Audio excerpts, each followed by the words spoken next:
O episódio 4 de Duna mostra cada vez mais o poder de Desmond Hart. Será que podemos prever a divisão da Irmandade? Vamos pro vídeo. Fala galera, beleza? Aqui é Jonathan Ziel falando. Tivemos aí o 4º episódio de Duna, A Profecia, que olha, continua uma série bem interessante. Esse episódio, galera, ele foi basicamente que a Irmandade pode se dividir em subgrupos, em facções. Porque, primeiro, temos aí a causa da Valia e a causa da Tula. Esse episódio mostra que as alunas de Wallach 9, da sede ali da Irmandade, estão sofrendo com algum tipo de pesadelo.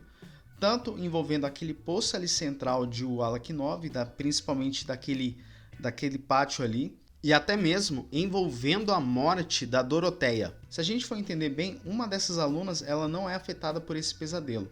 Nesse momento em que a Tula ela convoca suas alunas e pedem para desenhar o que elas estão vendo, a Tula fica espantada com o seguinte sinal. Primeiro, envolve aquele poço e logo em seguida as alunas começam a desenhar Shai-Hulud. Só que depois tudo ali se converge para uma visão ali de 2 olhos. Segundo elas, dizem que esses olhos podem ser a destruição total ali da Irmandade, ou algum tipo de entidade que pode fazer mal ali à Irmandade. Tanto que no final ali de tudo, a Tula acredita que a Layla pode ser a chave ou alguma resposta de tudo. E nesse episódio a gente descobre que a Layla sobreviveu. Após esse momento em que a Tula impõe ela numa câmera ali, cheia ali de especiarias, a Layla ela acorda com o olho azul, basicamente que a pessoa que é exposta a especiarias, e começa e fica totalmente perdida do que está acontecendo. Se a gente for entender, a Layla ela está sim, ela é uma madre superior agora, porque ela consegue ter acesso às memórias ali dos seus ancestrais. Um ponto interessante a ser observado é que a Tula fica com algumas vozes nessa pressão do que está acontecendo com a Irmandade. Essas vozes basicamente são pós o processo de agonia, o processo de se transformar em Madre Superior. Ou seja, ela fica com uma expansão de consciência, ela fica com uma expansão de memória. Bom, e voltando ali para a família imperial, para a casa ali Corrino, basicamente é convocado um grande julgamento para definir o que virou a morte ali do príncipe Richiz. E é nesse ponto que a gente descobre que o Ravico Corrino é apenas um peão manipulado. Primeiro, além do Desmond ser um cara muito astuto, convencendo principalmente ali o Corrino a lutar pela sua causa, a lutar que ele é um cara ali muito importante, que ele tem essa afeição ali por ele, e o Desmond também tem o apoio da esposa ali do Corrino. É muito interessante de se ver como que o Desmond ele tá um passo à frente. Ele descobre que iria ter um atentado ali no Landsraad através de uma bomba de tecnologia proibida, e logo depois descobrem que existem traficantes de tecnologia proibida. E manda logo em seguida policiais para correr atrás desses traficantes.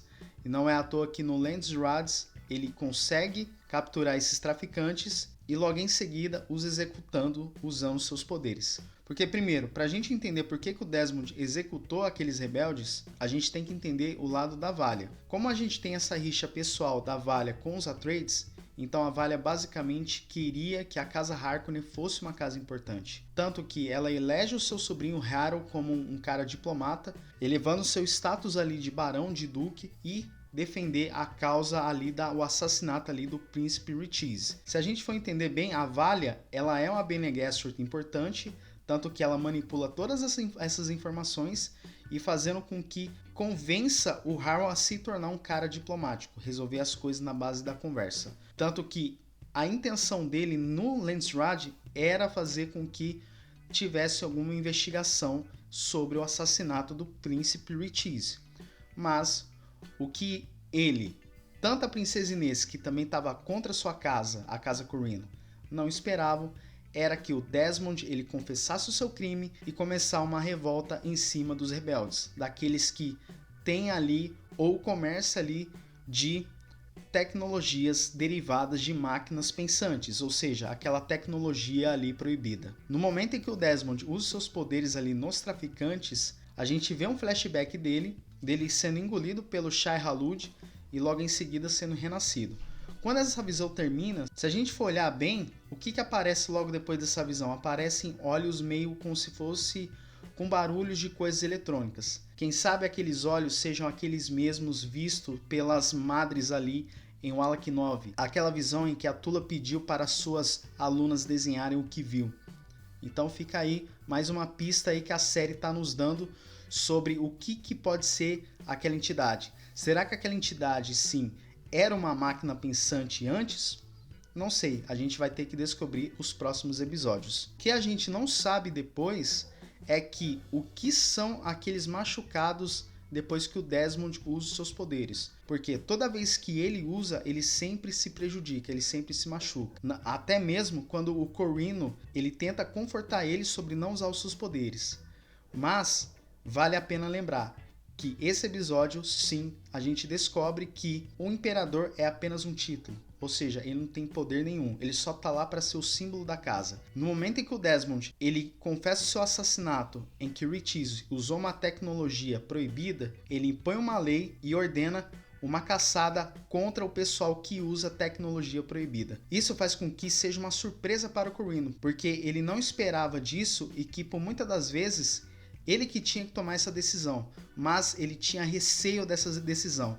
Então, basicamente, a gente entende ali que o Imperador ali, ele só é uma mera marionete em cima ali da sua família e também em cima ali dos seus subordinados. Vale a pena lembrar que a Valia queria também essa caçada contra os traficantes, porque ela descobriu que um Atreides está a favor disso. Ela tem essa rivalidade contra essa casa e ela queria culpar essa casa acima de tudo. Se a gente for entender que logo depois do julgamento, o que acontece ali no Landsraad, a Valia ela consegue pegar uma amostra daquele machucado ali do Desmond para enviar ali para o banco de dados ali criado pela Raquel, para ela entender qual que é a do Desmond ali na história. Porque no primeiro episódio ele aparece como um cara que se diz importante ali, principalmente que ele diz ali que ele é um cara que conseguiu ali e voltar de Arrakis várias vezes, só que e o porquê que ele tá tão idolatrando a casa Corrino. Isso acredito que a série vai nos mostrar. Outro ponto a ser observado, no momento em que a Valia decide eleger o seu sobrinho como um representante importante da casa, é muito bom a gente observar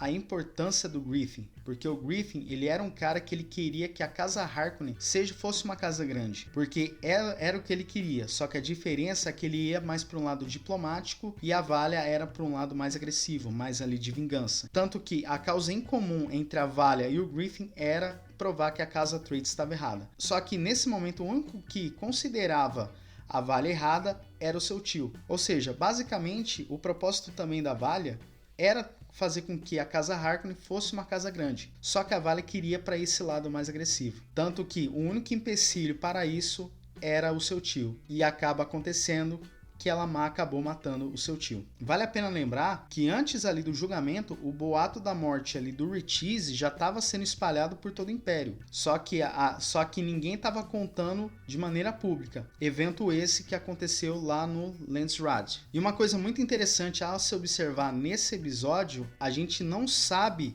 qual foi a morte do Griffin. Porque em que no momento em que a Valia mata o seu tio, quem aparece ali é o Griffin. Só que a gente descobre que aquilo dali não é o Griffin. E sim, quem aparece é uma dançarina de face. É como se fosse uma metamorfa ali. Essa dançarina de face basicamente é uma madre que sofreu alguns experimentos ali genéticos, né? E que ficou com essas habilidades. Então, cada vez mais a gente está vendo mais esse reforço desse confronto. Casa Harkonnen contra Casa Atreides. Outro ponto a ser observado é que a gente não sabe o que é o nascido duas vezes, o nascido de sangue e o nascido das especiarias, porque no ponto da Valia é o Desmond e no ponto da Tula é a Layla. Vamos aguardar os próximos episódios. Quem gostou desse vídeo, curta, se inscreve, compartilha, ativem os sininhos, aguardo vocês no episódio 5, fiquem bem, fiquem com Deus, até mais.